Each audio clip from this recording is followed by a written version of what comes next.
Hey guys, welcome back to another video. Hope you guys enjoyed the first video. If you haven't seen that yet, make sure to check it out.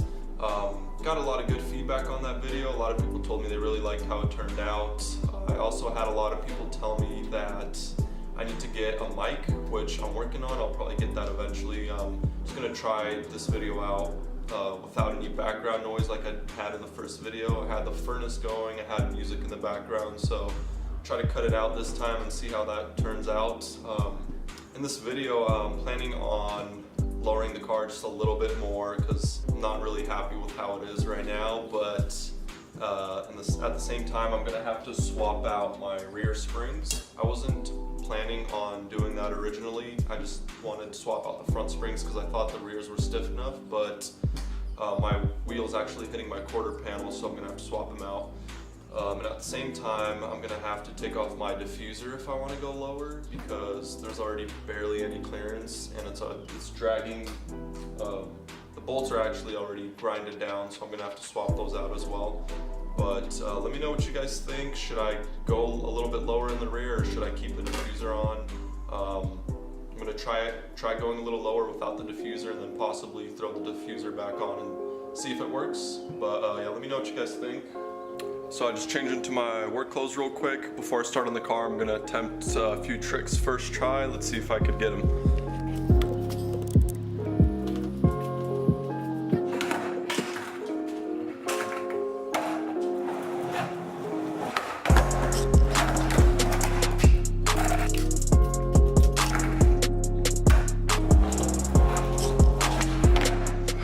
Okay, so about 5-10 minutes later, got the coilover out. Started with the easier side. Passenger side's much easier because you could literally just see the strut right there. There's easy access. The other side's a lot harder. In the rears, I was running 20K Swift springs and they were way too soft, so I ended up ordering another pair of the 34Ks, so these should be a lot better. Yeah, let's throw them in.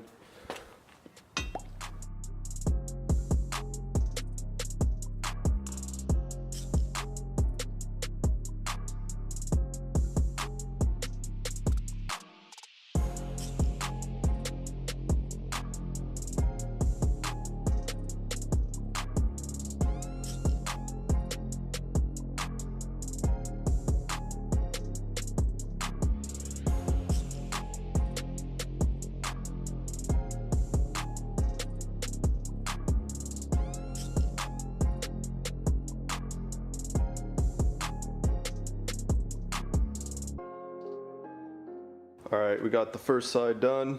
Spring is in. That was really easy. That's why I started with this side. You always want to start with the easier side, right?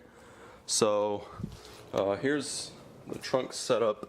So this is the other side, and that's why I was saying it's so hard to get to, because you got to get to that nut right there. Let's see if I could focus in on it. Nope.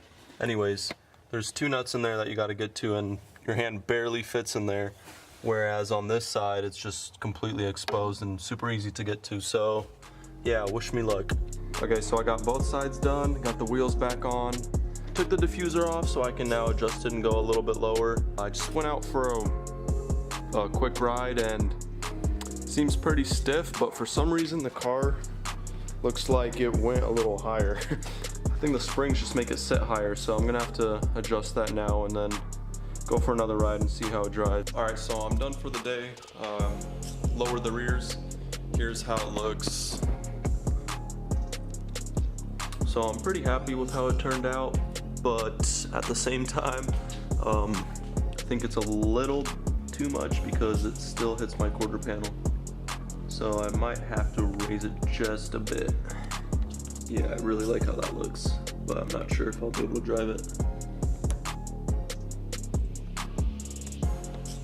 And I'm not really feeling how it looks without the diffuser.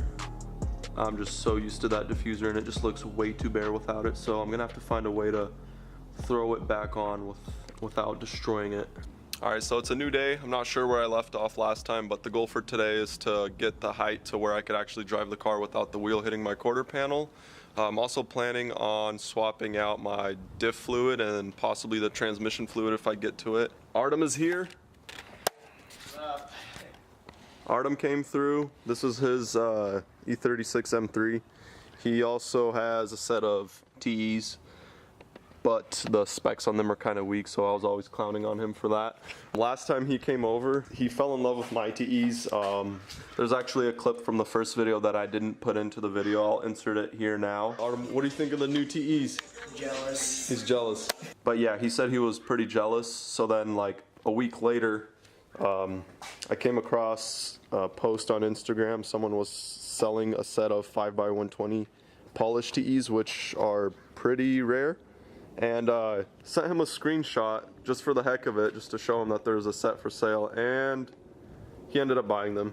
So he really liked my wheels, and he ended up buying this set. So we're gonna open him up today and test fit him and see how they look on his car. And then he's obviously gonna have to go a lot lower, but yeah, that's for another day. All right, we're opening up the first one. It's pretty excited. The back. So he opened up and it's the back side. So all right, let's see it. Ooh, look at that. Clean them up. Dang, boy.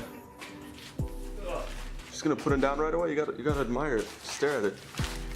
Yeah, dude. Gotta wipe them down. Yo, polished TE boys. We're gonna buy all the polished set of TEs that are out there. Start collecting all. Yeah, we're gonna start collecting polished TEs.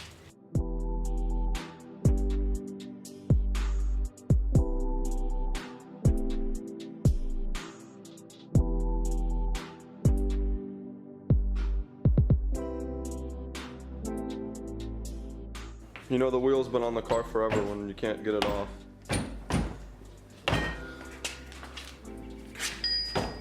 I don't think he got all 5 lugs off, but whatever.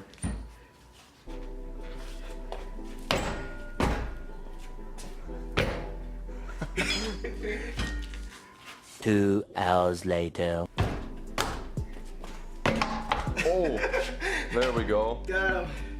All right, first wheel's on. Straight out. Here it is.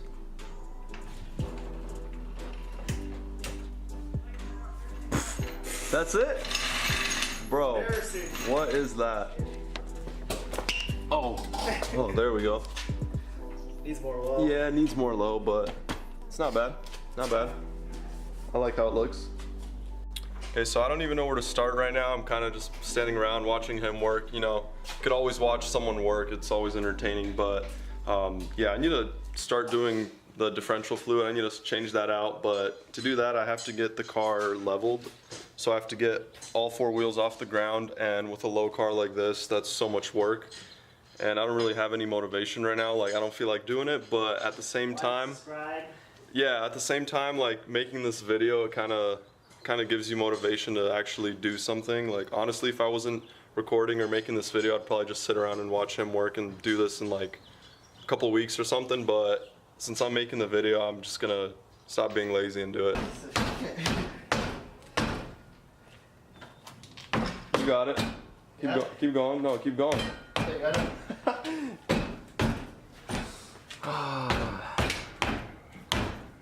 It's nice to have studs. It's nice to take off your wheel once. Yeah, you got to do the stud conversion, man. Wheel's been on here for 2 years. Yeah, these bolts that BMW has are just, they literally glue your wheel.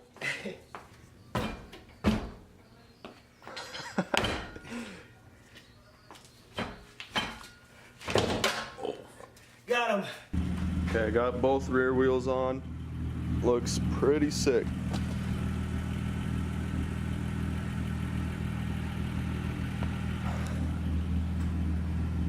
What do you think? I like it. Just need new coilovers. Yep.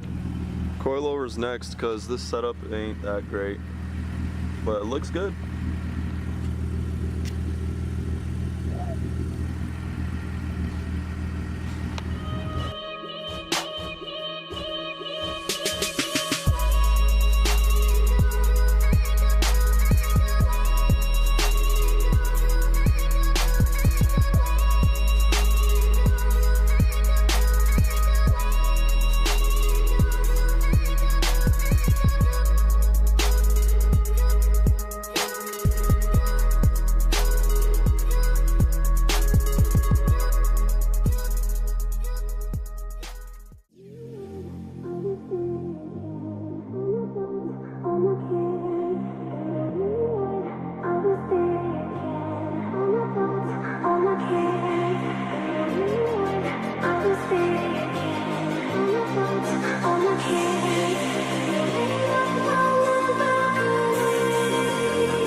so that took a while, but I finally got the car in there.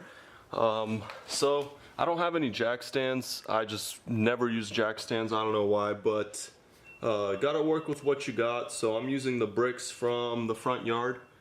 Got the car on 2 bricks for each wheel, so I think it's pretty level, but for some reason the car is like teeter-tottering. It's not on those bricks right there, but whatever. I'm hoping this is gonna be enough room for me to get under and drain the diff. So I'm gonna check the level of the car real quick, see if we're good to drain the diff. Psych. Okay, I think we're good to go. So I couldn't get to the diff yet. I think you need like a 24 and I don't have one of those. So I'm doing the transmission first. It's actually really easy. Yeah, buddy. So this right here is gonna be your fill plug and this is the drain plug. So I broke the fill plug first just in case I couldn't break it. I didn't want to drain it and then not be able to fill it. So here we go. Wow, it's actually clean. I'm doing this for no reason.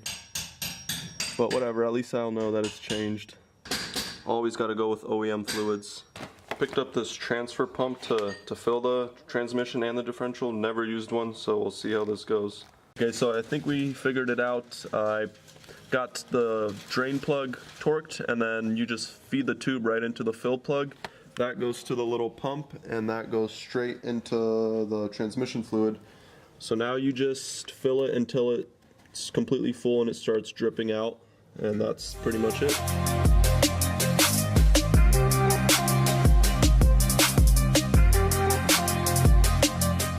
So that's when you know you're full. You see it dripping out. So that was about almost 2 quarts. I think it was like 1.8. So that's what you would need if you're doing this transmission fluid change. Okay, so I'm done with the transmission fluid. Now I want to get to the diff, but before I do that, I'm gonna have to go to the store real quick and pick up whatever size the drain bolt is. I think it's a 22 or a 24 and I don't have one. And at the same time, I'm doing kind of all the other maintenance. So I'm gonna go get some oil, change the oil on the car. And then I also had an exhaust leak. So I'm gonna take that gasket off right now and hopefully the store will have the same gasket that I need. So I just got back from the store. I picked up a new exhaust gasket and I also got some new bolts. There's a lot of other little things that I need to do on the maintenance side. I've kind of been slacking on. I need to get new rotors, brake pads. Haven't changed those since I've bought the car. But for now, I'm just gonna swap out the bad gasket and hopefully that's gonna fix my issue. Here's what the gasket looked like. So I'm pretty sure this is where my leak was coming from. Hopefully this new one will fix that. But first thing I need to do is finish the differential fluid. So I bought a 22 and a 24 for the diff, but looks like I need a 23, so back to the store I go. So I just got back from the store. I picked up the 23 wrench, but I'm still having an issue removing the fill bolt. So if you could see here, this is a 12-point wrench and I actually need a 6-point. So I'm gonna wait on that and see if I could get the correct one to do that tomorrow. But for now, I'm just gonna finish the oil change, and I just wanted to show one thing that I really love about the S2000 is how easy it is to do an oil change. So I got the oil drained, I have the pan down there, and then the oil filters. This is probably one of the easiest cars to get to the oil filter. It's not in right now, but it just sits right there. So it looks like Honda gave me the wrong filter. The new filter is not going on, so I'm gonna run to the store for the 6th time today and just get like a Wix filter or something. So I got the correct filter this time and it literally just sits right there so you could just get to it with your hand. One of the best things about this car. So finished the oil change, got the transmission fluid changed, but couldn't get to the differential. That fill plug is on there just so tight and I don't want to mess it up. So I'm gonna try again tomorrow and hopefully get it. If not, I'm just gonna put the car down and go drive it and do it again some other day. But yeah. All right, so it's the next day. My brother-in-law came by and he was able to get it. So we just finished changing the fluid. And Artem, what'd you do to break it loose? Use the torch. That's the trick. Literally just had to heat it up, and then we used the the same 23, the 12 point. We didn't even have the 6 point. I don't even think they make them, but we heated it up for like 30 seconds, I think. Yeah. And it just broke loose. So I don't know why I didn't think of that yesterday, but it's literally all we had to do. Thanks, yo. Okay, so I think I finally figured out my ride height, and I'm just gonna do a quick wash on the car and then hopefully get it out of the driveway and go somewhere and take some pictures, take some videos. I'm gonna attempt using the gimbal for the first time, so we'll see how that goes. But for now, I'm just gonna wash the car.